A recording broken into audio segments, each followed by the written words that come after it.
Hey everybody, welcome back. Quick thank you for all of the comments on the previous video. I hope I responded to all of them, and obviously if more come in, I will definitely try and respond to them. So for this video, I decided to do something a little fun that I mentioned in the last video. I have a massive amount of movies that have come in that I kept putting aside to do for a pickup video. And of course, I haven't done that pickup video, obviously with everything going on. I decided to go ahead and I'm just going to kind of go through them like really quick. Now, obviously the downside, as also I mentioned in the last video, is I haven't really watched anything in the last like 3.5 weeks or so, or 3.5 to 4 weeks. These are still unwatched, which is sad. So hopefully after my trip next week, I plan to start diving into these and the other unwatched ones that I still have to get to. So to start off, I decided to go ahead and join the Disney movie club or whatever because they carry exclusives, and they've released some in the past that I'm like, I'd really like to get them, but I didn't know if I wanted to go and join club thing or anything. Basically, the way that works is that you join and you get to pick, the initial thing is you get to pick 4 movies from a certain list, and you pay like $1 for them. And then within the span of, I think, 2 years, you have to buy at least 4 movies at $20 or more per movie. And they've released ones like 20,000 Leagues Under the Sea. And the one that really kind of put me over is that they're going to be coming out with The Black Hole finally on Blu-ray. And I was like, I'm just going to join. I know over 2 years I will, buy 4 movies from there. But I did get the 4 movies for $1. So first up, I got the National Treasure and National Treasure 2, The Rocketeer, which now these 3 have obviously been released. Actually, I think all 4 of these, they've been released in the stores. These aren't club exclusives. I believe the club exclusives are not part of the dollar deal. And then finally, my 4th one is the Muppet double feature, specifically for The Great Muppet Caper, which I absolutely love. Next up, I took advantage of the Warner Archive 4 for $44 sale. A lot of the Warner Archive stuff, I do wait, several times a year. They do, for every 4 titles you buy, they're marked down to $11 each. So, but you have to buy 4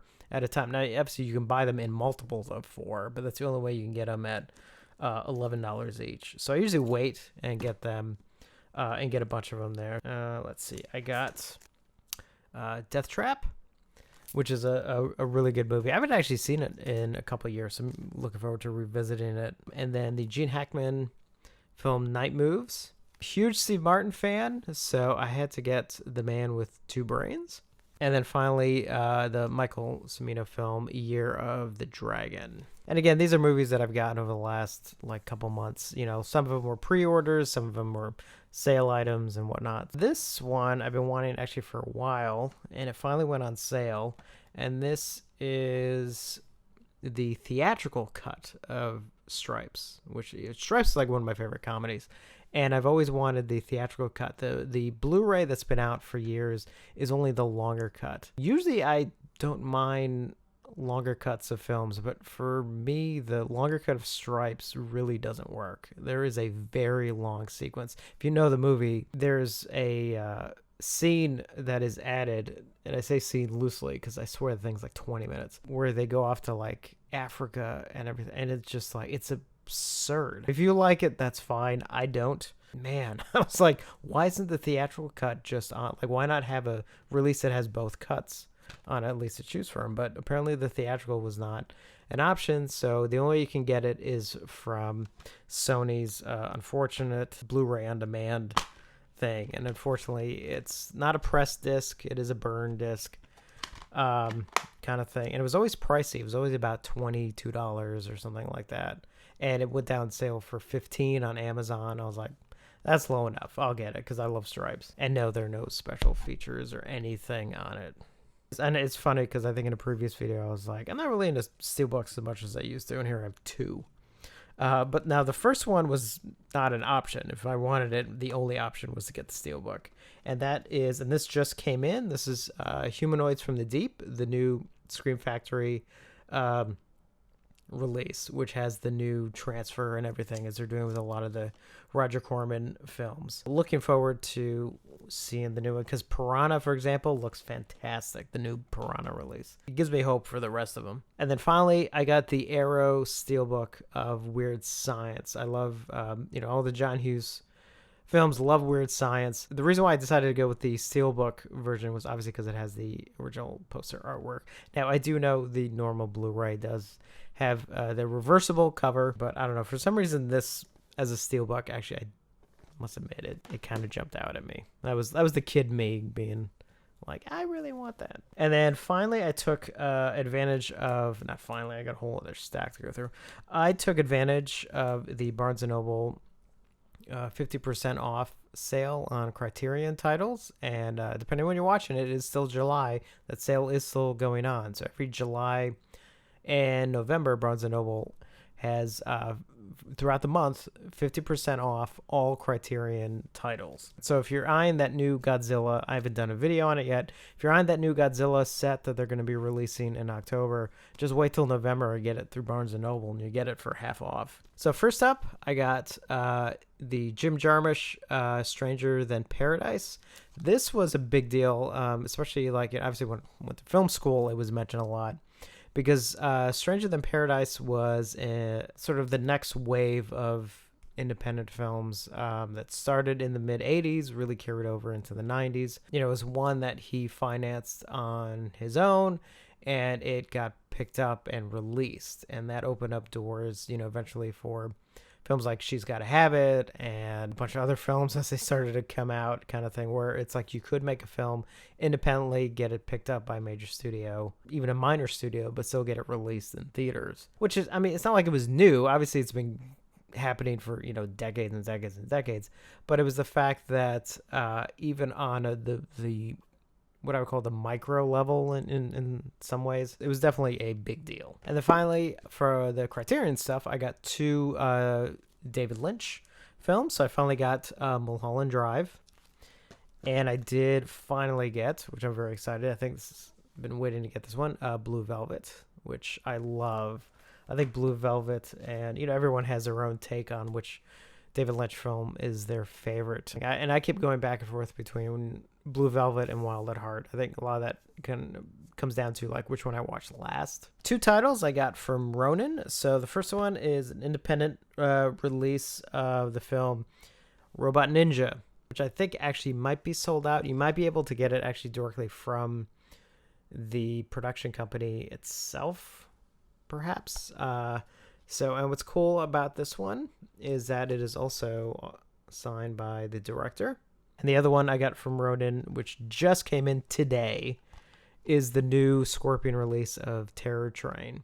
If you have it depends on how big of a fan you are of the film. The Scream Factory release, Terror Train was one of their very first releases that they ever did. They were just taking pre-existing scans of films, because that's all they could, that was before they started doing their own transfers. So a lot of those early releases, some of the masters that they were using were done for DVD releases. So very excited to see how this looks. This has been kind of in the works for a while. And I was lucky enough, I know it can be kind of a hassle to get some of the Dark Force titles kind of thing, although it's a Code Red Dark Force release, but I did get Dead Pit kind of thing, and this is the glow in the dark cover. It's probably kind of hard to see. It is actually embossed.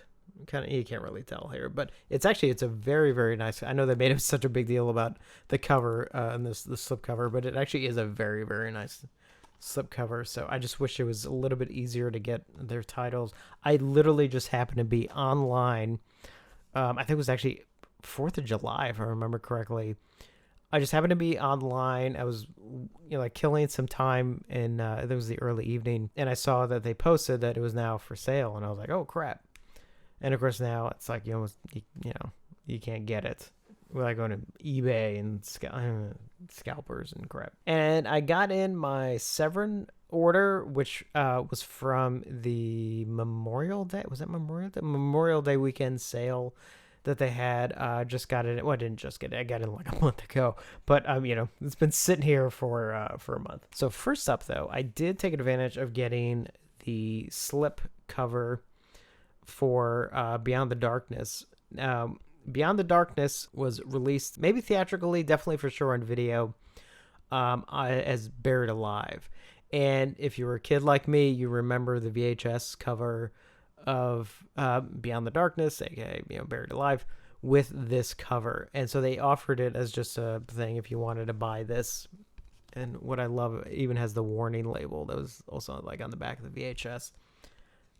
This is pure nostalgia. The moment I saw this, I was like, I have to get it. I remember that image so well. And so I did get some older stuff that I didn't have, and some of the stuff I was actually surprised I didn't have already. So two up front is, let's see if I can get this clearly. Sorry about the glare.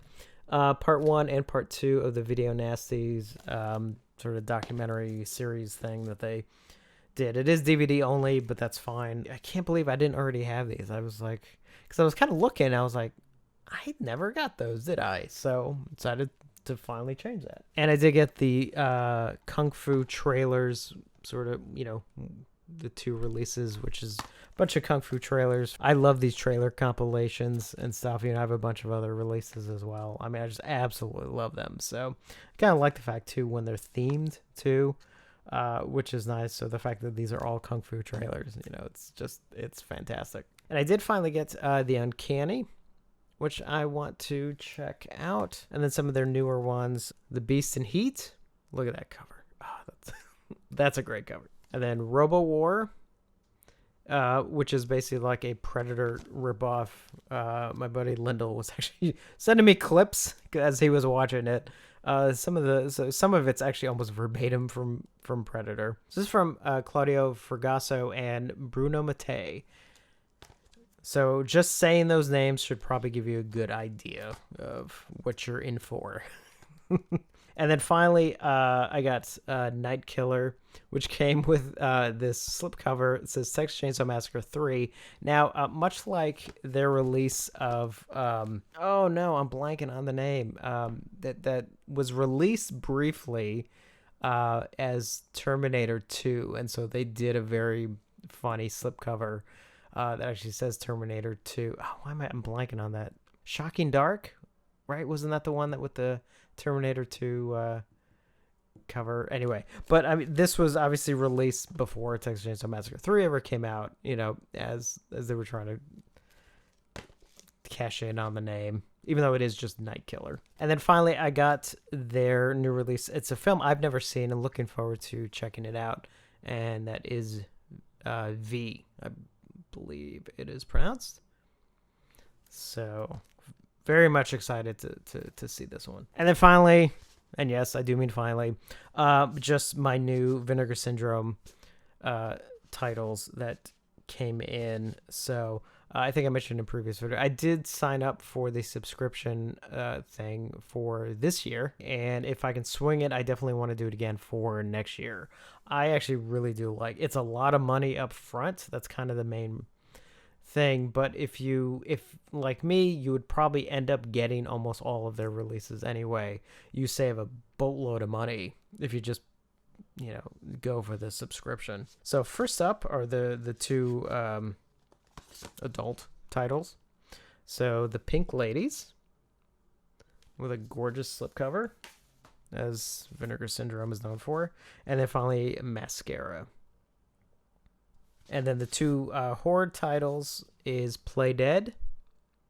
And then finally, Hellmaster. That, problem showing these on video is that it really doesn't capture how really nice Vinegar Syndrome slipcovers are. I mean, they're just gorgeous. So that was my big pile of ones I've been wanting to do in a pickups video. Like I said, these are ones that have been coming in over the last, I think almost about 2 months or so. Again, a lot of pre-orders, a lot of sale items, and just a couple limited editions that I had to kind of jump in on. I think that's about it for a while.